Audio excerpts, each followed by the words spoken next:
देख रहे हैं भारत समाचार और मैं हूं आपके साथ नंदिनी यादव। वक्त हो चला है खबरों का, रुका लेते हैं खबर की ओर। यूपी में एक साथ है सुबह में 3 एनकाउंटर हुए हैं। कानून व्यवस्था के मोर्चे पर यह बड़ा एक्शन देखने को मिल रहा है। हापुड़, मथुरा और अंबेडकर नगर में एनकाउंटर हुआ है। हापुड़ में बड़ी कार्रवाई की गई है। 50,000 का इनामी यहां पर ढेर हुआ है। बदमाश हसीन को पुलिस ने मुठभेड़ में मार गिराया। वहीं हसीन पर 25 से अधिक आपराधिक मुकदमे दर्ज थे, जिसके बाद देखिए जवाबी कार्रवाई में बदमाश ढेर हुआ है। वहीं मथुरा में भी पुलिस की बदमाशों से मुठभेड़ हो गई है। अंबेडकर नगर में छिपे अपराधियों की घेराबंदी की गई है। तो ये बड़ा एक्शन लिया गया है और बताया जा रहा है कि देखिए उत्तर प्रदेश की अगर हम बात करें तो यहाँ पर बदमाशों के खिलाफ ये बड़ा एक्शन लिया गया है और एक साथ 3 बदमाश ढेर हुए हैं।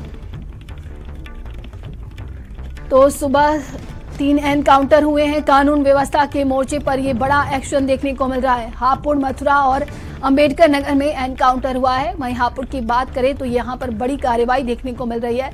50,000 का इनामी बदमाश यहां पर ढेर कर दिया गया है। बताया जा रहा है कि हसीन पर कई आपराधिक मुकदमे दर्ज थे और लगातार उसकी तलाश की जा रही थी। तो वहीं देखिए मथुरा में भी पुलिस का ये बड़ा एक्शन देखने को मिला है। पुलिस की बदमाशों से मुठभेड़ हो गई है। अंबेडकर नगर में छिपे अपराधियों की पुलिस ने घेराबंदी की है।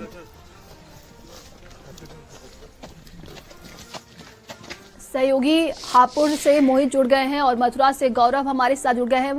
मोहित, आपका रुख करेंगे। पुलिस की तरफ से ये बड़ा एक्शन लिया गया है, क्या कुछ यहाँ पर ये अपराधियों के खिलाफ कार्रवाई की गई है? देखिए, आपको बताएं, हापुड़ पुलिस को देर रात एक बड़ी सफलता हाथ जहां पर ढेर कर दिया। गौवंशों को इकट्ठा कर रहा था और गौवंशों को इकट्ठा करने के बाद उनकी गौकशी करने के फिराक में था, जिसके बाद ग्रामीणों ने 112 पर पुलिस को सूचना दी। सूचना मिलते ही पुलिस की टीम जो है सक्रिय हो गई और उसने जंगल में तुरंत कॉम्बिंग शुरू कर दी। जब पुलिस वहां पहुंची तो बदमाश हसीन ने देखते ही पुलिस पर ताबड़तोड़ फायरिंग शुरू कर दी। फायरिंग के दौरान पुलिस की गाड़ी में भी 4 से 5 गोलियां लगी हैं, जिसमें पुलिस की जवाबी कार्रवाई में बदमाश हसीन को जो है गोली लगी और जिसे घायल अवस्था में अस्पताल में भर्ती करा गया था, जहां चिकित्सकों से मृत घोषित कर दिया। जो बदमाश हसीन था उसके ऊपर करीब 25 से अधिक आपराधिक मुकदमे दर्ज थे और बताया जा रहा है कि गौकशी, हत्या जैसे कई संगीन ऐसे आपराधिक मुकदमे उस पर दर्ज थे और लगातार वह गौकशी घटनाओं को अंजाम देता। रात क्षेत्र में सफराबाद के जंगल में बदमाश हसीन से पुलिस की मुठभेड़ हुई और मुठभेड़ के दौरान बदमाश हसीन जो है ढेर हो गई है। हापुड़ पुलिस के हाथ एक बड़ी कामयाबी लगी और भारत समाचार इस समय उसी मौके पर मौजूद है जहां पर देर रात बदमाश के साथ में पुलिस की मुठभेड़ हुई थी। जी, और सहयोगी गौरव हमारे साथ जुड़े हुए हैं। गौरव, मथुरा में भी देखा गया है प्रशासन की तरफ से बड़ी कार्रवाई की गई है, क्या कुछ अधिक जानकारी है इसको लेकर? देखिए नंदिनी, जिस तरीके से प्रदेश सरकार की मंशा है कि अपराधियों के खिलाफ कड़ी से कड़ी कार्रवाई की जाए, तो मथुरा जनपद में देखने को मिल रही है। मथुरा में एसएसपी श्लोक कुमार का जो लंगड़ा अभियान लगातार जारी है। देर रात महावन थाना पुलिस और बदमाशों की मुठभेड़ हुई। मुठभेड़ के बाद जो एक बदमाश था उसमें उजाला जिसका नाम है, उसके मुठभेड़ हुई, उसके पैर में गोली लगी है। फिलहाल उसे उपचार के लिए जिला अस्पताल में भर्ती कराया गया है। दोनों बदमाश काफी दिन से वांछित चल रहे थे हत्या के मामले में। पुलिस को काफी दिन से तलाश थी। देर रात पुलिस को सूचना मिली कि दोनों बदमाश किसी घटना को अंजाम देने की फिराक में जब पुलिस ने बदमाशों की घेराबंदी की तो बदमाशों ने पुलिस पर फायरिंग की। जवाबी कार्रवाई में जब पुलिस ने फायरिंग की तो एक बदमाश उजाला के पैर में गोली लगी है। फिलहाल दोनों बदमाश को गिरफ्तार कर लिया गया है। दोनों बदमाशों के कब्जे से खाली कारतूस और तमंचा और बाइक और एंड्रॉइड फोन बरामद हुए। इस तरीके से मथुरा जनपद में लगातार एसएसपी का जो लंगड़ा अभियान जारी है और एसएसपी का साफ मैसेज है, अपराधियों को अपराध छोड़ दें या जिला छोड़ दें। जी बिल्कुल मोहित, बात की जाए तो बदमाश हसीन के बारे में पुलिस प्रशासन को क्या कुछ और इनपुट मिले और उस पर बताया जा रहा है कि देखिए 25 से लेकर 26 मुकदमे दर्ज हैं। जी बिल्कुल, देखिए हापुड़ पुलिस को कई दिनों से इस बदमाश की तलाश भी थी और पुलिस लगातार बदमाशों का तलाश में थी। बताया जा रहा है कि जो मृतक बदमाश हसीन है ये गोकशी और हत्या जैसे मामलों में भी वांछित चल रहा था। इस पर 50,000 रुपए का इनाम था। देर रात इसने थाना कपूरपुर क्षेत्र में एक गांव के अंदर जो है कुछ गोवंश इकट्ठा की, जिसके बाद गोवंश इकट्ठा करने की सूचना ग्रामीणों ने पुलिस को दी और सूचना मिलते ही पुलिस सक्रिय हुई, जिसके बाद में पूरी पुलिस ने कॉम्बिंग करते हुए इस बदमाश का पीछा किया और जब पुलिस इस बदमाश का पीछा कर रही थी तो इसने गाड़ी से ही पुलिस की गाड़ी पर 4 से 5 राउंड फायरिंग की, जिसमें कई पुलिसकर्मी बाल बचे हैं। अब भारत समाचार की टीम के मौके पर मौजूद है, मैं आपको दिखाना चाहूंगा ये वो पुलिस की गाड़ी है जहां पर बदमाश के द्वारा ताबड़तोड़ गोली चलाई गई। देखिए आप देख सकते हैं, एक गोली बदमाश के द्वारा यहाँ मारी गई है और जो गोली का बुलेट है वो भी अभी शीशे के अंदर ही मौजूद है और एक गोली यहाँ पर लगी है। कुल मिलाकर 4 से 5 राउंड फायरिंग यहाँ पर बदमाश के द्वारा की गई और जिस फायरिंग में पुलिस कर्मी जो है बाल बचे। जब पुलिस कर्मियों ने उसे घेराबंदी की तो एक रजवाई के पास पुलिस ने घेर लिया और जवाबी कार्रवाई में बदमाश हसीन को पुलिस की गोली लगी। आप देख सकते हैं इस स्थान पर जो है बदमाश हसीन को गोली लगी थी, यहाँ अभी भी खून के निशान है। इसी जगह पर बदमाश हसीन गोली लगने से घायल हुआ था, जिसके बाद पुलिस ने उसे अस्पताल में भर्ती कराया, जहाँ चिकित्सकों ने उसे मृत घोषित कर दिया। तो बदमाश हसीन है, ये एक शातिर किस्म का अपराधी था और इस पर करीब 25 से अधिक जो है मुकदमे दर्ज थे। जी बिल्कुल, और देखिए ये बड़ी कार्रवाई देखने को मिल रही है। हमारे साथ गौरव भी लगातार जुड़े हुए हैं। गौरव, जिस बदमाश को यहाँ पर गिरफ्तार किया गया है उसके खिलाफ ये कार्रवाई की गई है। बात की जाए तो देखिए ये 3 एनकाउंटर देखने को मिल रहे हैं पूरे उत्तर प्रदेश की। अगर हम बात करें तो यहाँ पर लगातार प्रशासन की तरफ से ऑपरेशन लंगड़ा जारी है। वहीं प्रशासन की तरफ से क्या कुछ कहा गया है?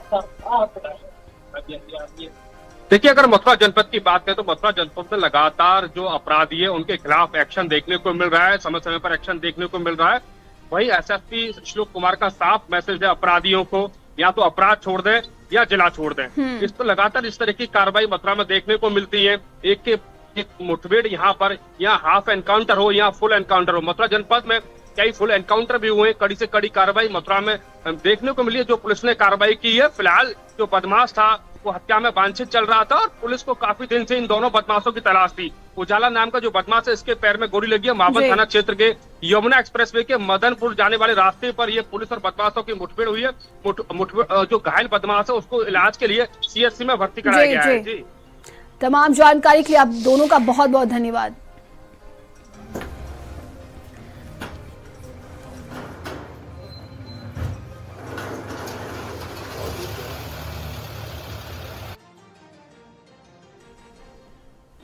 चलिए आगे बढ़ते हैं। वहीं देखिए देश में बड़ी आतंकी साजिश की घटना नाकाम हुई है। आदिल की निशानदेही पर 300 केजी आरडीएक्स मिला है। सहारनपुर से डॉक्टर आदिल को अरेस्ट किया गया था। आदिल के लॉकर से AK-47 बरामद हुआ था। आदिल के साथी मुजामिल के घर से आरडीएक्स मिला है। जम्मू कश्मीर पुलिस ने आरडीएक्स बरामद किया। डॉक्टर आदिल की निशानदेही पर विस्फोटक बरामद हुआ है। सहारनपुर के एक अस्पताल में आदिल डॉक्टर था। आतंकियों के समर्थन में आदिल ने पोस्टर लगाया था। वहीं सीसीटीवी देख आदिल को पुलिस ने अरेस्ट किया था। पूछताछ में आदिल की निशानदेही पर आरडीएक्स मिला है। डॉक्टर आदिल के साथी मुजामिल के ने ये आरडीएक्स रखा था। तो देखिए ये बड़ी कार्रवाई देखने को मिल रही है। बताया जा रहा है कि आरडीएक्स बरामद हुआ है और देश में बड़े आतंकी घटना की ये साजिश चल रही थी, जिसका प्रशासन की तरफ से कहा जा रहा है कि ये बड़ा खुलासा किया गया है। आपको बता दें कि आदिल को गिरफ्तार किया गया है और सहारनपुर से डॉक्टर आदिल को अरेस्ट किया गया था। आदिल के लॉकर से AK-47 बरामद हुआ था और आदिल के साथी मुजामिल के घर से आरडीएक्स मिला है। जम्मू कश्मीर पुलिस ने आरडीएक्स बरामद किया है। बता दें कि डॉक्टर आदिल की निशानदेही पर ये विस्फोटक बरामद हुआ है। तो सहारनपुर के एक अस्पताल में आदिल डॉक्टर था और आतंकियों के समर्थन में देखिए उसने पोस्टर लगाए थे, जिसके बाद से प्रशासन की तरफ से ये बड़ी कार्रवाई देखने को मिल रही है। तो सीसीटीवी देखकर आदिल को पुलिस ने अरेस्ट किया था। तो पूछताछ में आदिल के निशानदेही पर आरडीएक्स मिला है। डॉक्टर आदिल के साथ मुजम्मिल ने आरडीएक्स रखा था और आपको बता दें कि इस पूरे मामले को लेकर बड़ी कार्रवाई की जा रही है। आगे भी छानबीन की जा रही है। तो सहारनपुर से डॉक्टर आदिल की गिरफ्तारी हुई थी। वहीं कहा जा रहा है कि अब जम्मू कश्मीर की पुलिस ने जब इस पूरे मामले की जांच पड़ताल शुरू की तो उसके एक साथी मुजम्मिल के पास से आरडीएक्स मिला है और अब आगे की कार्रवाई की जा रही है। तो आदिल की निशानदेही पर देखिए आरडीएक्स मिला है। सहारनपुर से डॉक्टर आदिल की गिरफ्तारी हुई थी।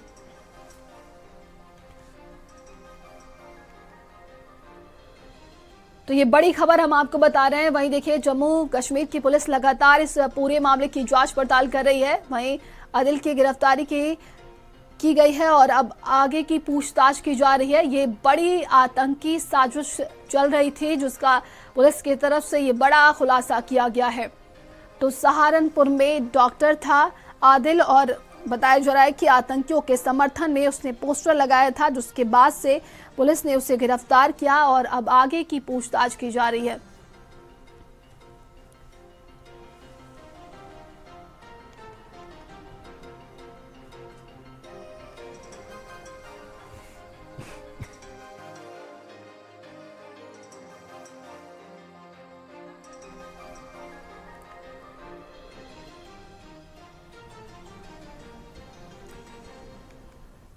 चलिए आगे बढ़ते हैं। खबर सीतापुर से, जहां पर इन्वेस्टमेंट का झांसा देकर बहुत बड़ी ये ठगी की गई है। निवेश के नाम पर 50 करोड़ रुपए की ये ठगी हुई है। बड़े मुनाफे इंसेंटिव का लालच देकर ये फंसाया गया है। युवाओं के जरिए इन्वेस्ट कराए गए 50 करोड़ और लालच में 3000 लोग इस ठगी का शिकार हुए। तो मोबीटेक्स एक्सचेंज बीमैक्स रियल्टी ने ये ठगी की है। कंपनी ने ट्रेडिंग के नाम पर 50 करोड़ रुपए की ये ठगी की है।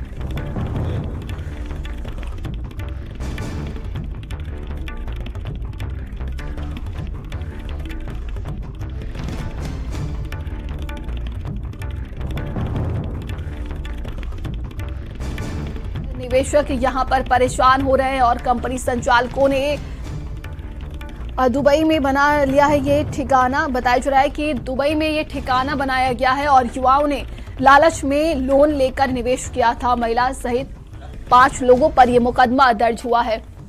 संवाददाता अमरजीत हमारे साथ जुड़ गए। अमरजीत, ये बड़ी ठगी का मामला सामने आया है, क्या कुछ अपडेट है इसको लेकर? अब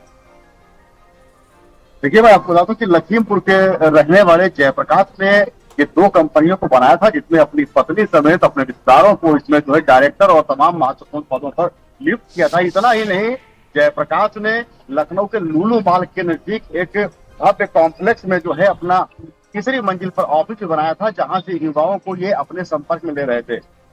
सीतापुर के करीब 50 से 60 युवा ऐसे हैं जिनको जयप्रकाश ने अपने लालच में लिया और इनको 15% रिटर्न का जो है लालच दिया। पहले 1 व्यक्ति जुड़ा, फिर 2 व्यक्ति जुड़े और ऐसे करके वो चैन बढ़ती चली गई। इसमें करीब 60 युवक इनके झांसे में आ गए और अपना जो पैसा था वो इनके साथ इन्वेस्ट कर दिया। जयप्रकाश ने इनको करीब 15% रिटर्न की बात कही थी, जो कि इनको हर महीने मिलने भी लगा था। जैसे जैसे इनका विश्वास बढ़ता गया, जयप्रकाश ने इनके साथ और अधिक गेम खोलना शुरू कर दिया और इन लड़कों से कहा कि आप जितने और अधिक लोगों को हमसे जोड़ते जाओगे, उनका भी इंसेंटिव आपको मिलेगा और उनको 15% का रिटर्न भी मिलेगा। ऐसे में इन युवाओं ने बैंक से लोन लेकर के, यहाँ तक कि साहूकारों से भी लोन लेकर के मोटे इंटरेस्ट पे इन लोगों ने इस कंपनी में पैसे को इन्वेस्ट कर दिया।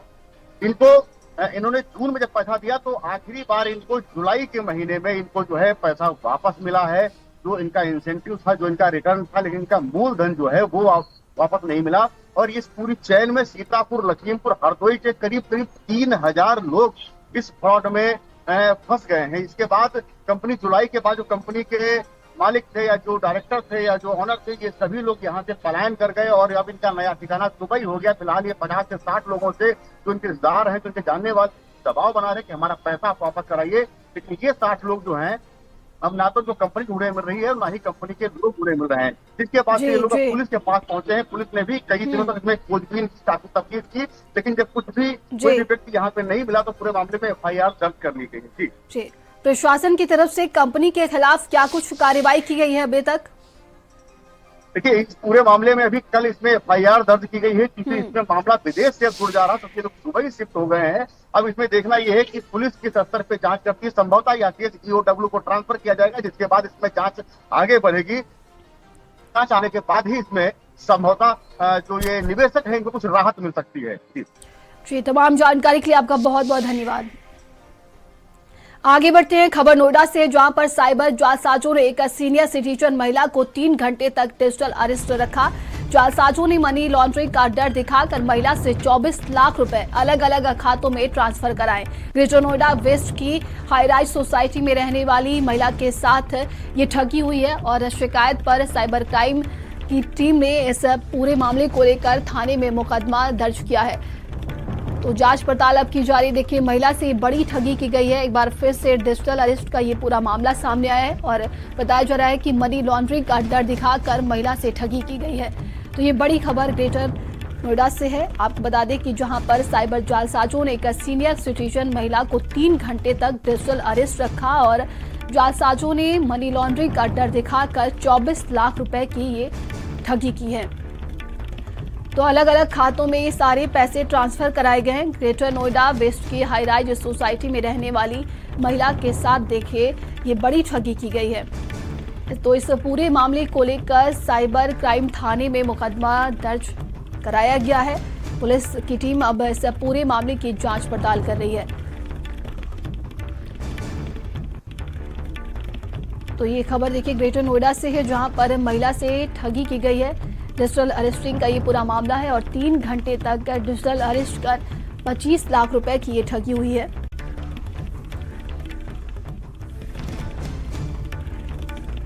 तो साइबर थाने में इसको लेकर मुकदमा दर्ज कराया गया है और टीम अब जांच पड़ताल कर रही है। लगातार देखिए आए दिन डिजिटल अरेस्ट के मामले बढ़ते जा रहे हैं। ऐसे में कई लोग इसका ठगी का शिकार होते हैं। आपको बता दें कि एक महिला से ठगी की गई है 24 लाख रुपए की। तो मनी लॉन्ड्रिंग का डर दिखाकर सीनियर सिटीजन से ये बड़ी ठगी की गई है।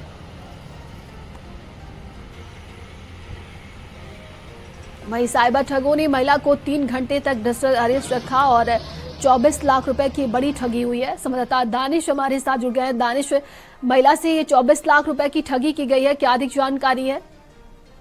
बिल्कुल, देखिए इन दिनों ऑनलाइन जो ठगी का सिलसिला है वो लगातार जारी है। यहाँ पर एक बुजुर्ग महिला जो रिटायर कर्मी है, उनको एक कॉल आता है। ये कहा जाता है कि जो नंबर वो इस्तेमाल कर रही है वो मनी लॉन्ड्रिंग में यूज हुआ है और भी कई संदिग्ध कार्य जो इलीगल हैं उसमें ये नंबर इस्तेमाल किया गया। लिहाजा उनको 3 घंटे तक बाकायदा डिजिटल अरेस्ट रखा गया।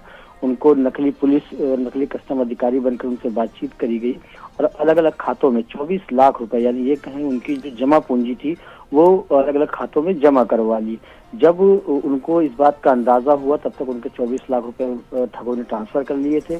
जब उनको ठगी का एहसास हुआ तब जाकर उन्होंने साइबर जो क्राइम थाना है वहां पर मुकदमा दर्ज कराया है। फिलहाल पुलिस का कहना है कि मामले की जांच करी जा रही है, जल्द से जल्द आरोपियों को गिरफ्तार किया जाएगा। जी, ये तमाम जानकारी के लिए आपका बहुत बहुत धन्यवाद।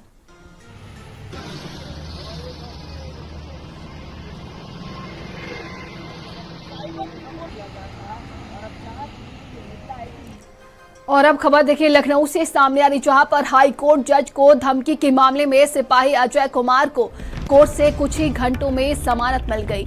जांच में सामने आया कि ठग अनुभव मित्तल ने सिपाही के मोबाइल से जज को ईमेल के जरिए धमकी दी थी। बता दें कि गोसाईगंज थाने में केस दर्ज हुआ था इसको लेकर और अब 41A की नोटिस के बाद पुलिस विभागीय कार्रवाई की तैयारी में है। वहीं सिपाही अजय संत कबीर नगर के कड़वई महुली गांव का रहने वाला बताया जा रहा है।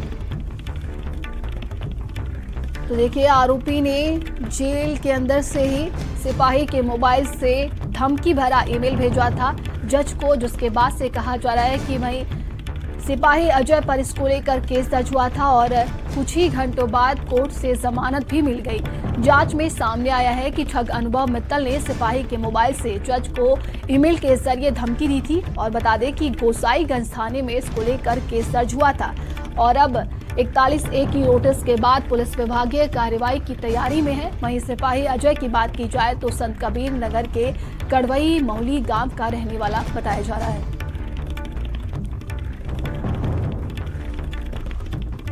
तो ये खबर लखनऊ से सामने आ रही है और इस पूरे मामले को लेकर अब जांच पड़ताल की जाएगी।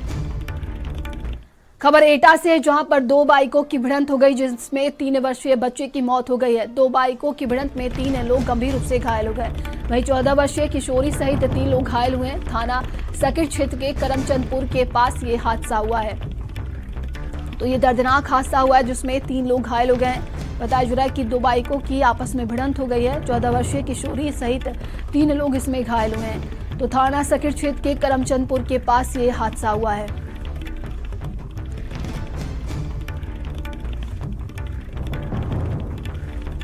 तो 2 बाइकों की भिड़ंत में 3 लोग गंभीर रूप से घायल हो गए हैं। ये दर्दनाक सड़क हादसा हुआ है। बताया जा रहा है कि इसमें 3 लोग घायल हुए हैं जिन्हें अस्पताल में भर्ती कराया गया है।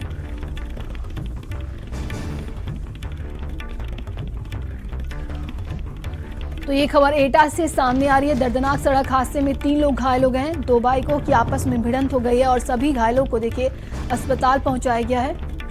आसपास के लोग वहां पर इकट्ठा हो गए और सभी घायलों को एम्बुलेंस से अस्पताल पहुंचाया गया। तो ये खबर एटा से सामने आ रही है, जहां पर देखिए 2 बाइकों की आपस में भिड़ंत हो गई और इस दर्दनाक हादसे में 3 लोगों की हालत गंभीर बताई जा रही है। सभी घायलों को अस्पताल में भर्ती कराया गया है, जहां पर इलाज जारी है।